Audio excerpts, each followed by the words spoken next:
Election ప్రకటిస్తే ముందస్తుకి జగన్మోహన్ రెడ్డి వెళ్తే కనుక ఇటు టీడీపీ పార్టీ కానీ మిగిలిన పార్టీలు కానీ నిజంగా అంత సిద్ధంగా ఉండేటువంటి పరిస్థితి అంటారా? అది ఆ పార్టీలు తెచ్చుకోవాలండి. మనకేం తెలుసు సిద్ధంగా ఉన్నారో లేదో. వాళ్ళు పైగా అంటున్నారు మేము సిద్ధంగా ఉన్నాము, సిద్ధంగా ఉండండి, ఎప్పుడైనా రావచ్చని చంద్రబాబు గారు కూడా అన్నాడు. నేను ఈ మాట నేను ముందస్తు ఎన్నికలకు వస్తాడన్న మాట ఈ సంవత్సరం 2022 సంవత్సరం ఆరంభంలోనే చెప్పాను. అందరూ నన్ను ఇంకా అలా చూసారు పిచ్చోళ్ళగా. ఎందుకంటే ఆయన పరిపాలన చేత రావట్లేదు. రాను రాబోయే రోజులు ఇంకా దిగజారిపోద్ది. ఆయన పరిస్థితి కరోనా వల్ల కొన్నాళ్ళు రక్షింపడ్డాడు అంతే తప్ప, లేదంటే ఇంకా ముందే అటర్ ఫెయిల్ డిజాస్టర్. ఆయన ప్రజలు ఇదేం కరంరా బాబు అనుకుంటారు. అదంతా 100% వాస్తవం. ఎందుకంటే ఒక్కోసారి నిశ్చేష్టలు అయిపోతాడు, ఆయన ఏం చేయలేకపోతాడు.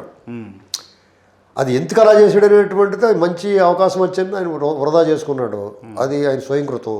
ఇక దాని నుంచి బయటపడాలంటే ఏదో దారిలో రహదారి ఆ రోడ్డు మీద బ్యారికేడ్లు పెట్టారంటే మీరు ఏం చేస్తారు? ట్రిపుల్ రైడింగ్కి వెళ్తూ ఉంటారు. అక్కడ పోలీసులు ఉన్నారంటే పక్క దారిలో పోతారు కదా. అలాగే ఇంకో దారిలో అన్నా గెలవాలనుకుంటున్నాడు ఆయన.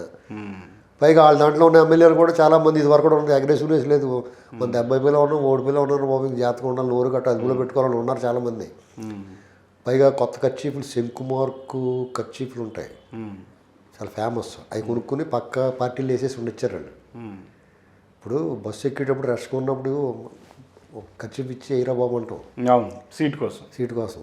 ఇది వరకు నెంబరింగ్ లేనప్పుడు థియేటర్లో కూడా ఒరే నువ్వు వెళ్ళిపోయి ఖర్చు పోయిరా 2-3 సీట్లు ఆపరా అని చెప్తాం కదా. అలాగా వీళ్ళు పక్క పార్టీలో పెట్టుకుంటారు చాలామంది. మీరు ఇక్కడ కనిపించిన ఈ యాక్టర్లు అందరూ మళ్ళీ అందులో యాక్ట్ చేస్తూ ఉంటారు చూడండి మీరు ఎలక్షన్ టైంకి. థియేటర్ బాబు ఇలాగా అనుకుంటారు. ప్రజలకు అలవాటైపోయింది అది. కాబట్టి ఖచ్చితంగా ముందుకు వెళ్తాడు. వేరే దారి లేదు. ఇంకా ఫైనాన్షియల్గా స్టేట్ పరిస్థితి బాగోలేదు.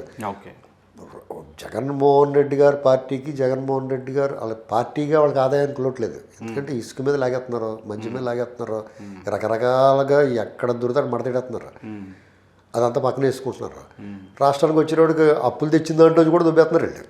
అసలు దాంట్లో మనం ఏం అనుమానం పడక్కలేదు చెప్పడానికి. ఎందుకంటే 6,25,000 కోట్లు ప్రత్యేకంగా చేశాడు. అంతకుముందు ఉన్న దాన్ని పక్కన పెడేస్తే మధ్య మీద ఆదాయం పెరిగింది, ఇసుక మీద ఆదాయం పెరిగింది, పన్నులు రాష్ట్రానికి రావాల్సిన పన్నుల వాటా పెరిగింది. పైగా ఈయన ఒక్క పని చేయలేదు, ఒక్క ఇటుకేయలేదు, ఒక్క తట్టడి మట్టిపోయలేదు, అక్కడ గోతుల్లోనూ రోడ్డు వేయలేదు, ఒక బిల్డింగ్ కట్టలేదు, ఏవి అభివృద్ధి కార్యక్రమాలు, ఉపాధి కార్యక్రమాలు అంత తినియాత కంపెనీ కింద ఉంది వీళ్ళంతా. ఆయన నోడితే ఆయన చెప్పాడు 1,80,000 కోట్లు ఖర్చు పెట్టినాయా నేను సంక్షేమానికి అన్నాడు. మిగతా డబ్బు ఏమైపోయింది? Where is the money. కాబట్టి ఈ డబ్బు అంతా ఎలక్షన్ కోసం దోసుకుంటున్నాడు. కొంత వాళ్ళ పెద్దలకి, వాళ్ళకి కావాల్సిన వాళ్ళకి. ఇతర రాష్ట్రాలు ఎన్నికలైతే మీకు ఏం పర్లేదు, ప్రైవేట్ జెట్లు ఉన్నాయి, అందులో పంపేద్దామని అనుకుంటున్నారు. వార్తలు వస్తున్నాయి కదా. అలాగైనా పంపారో లేదా వాళ్ళు వచ్చి పట్టుకుపోతారు, ఏముంది, వాళ్ళకి హెల్ప్ చేస్తున్నాడని అనుకుంటున్నారు. వార్తలు వస్తాయి. అది మరి ఆయన ఎన్నికల కోసం కూడా ఇప్పుడు ఈ మన దేశంలో ఎన్నికలు అలా మారిపోయి మనం మునుగోడు చూసాం. 5,000, 10,000 ఇలాగ అంటున్నారు. మరి అటువంటిప్పుడు మనం తప్పట్లేము డబ్బుతో కొనుక్కుంటానికి. జనమే ఆలోచించుకోవాలి.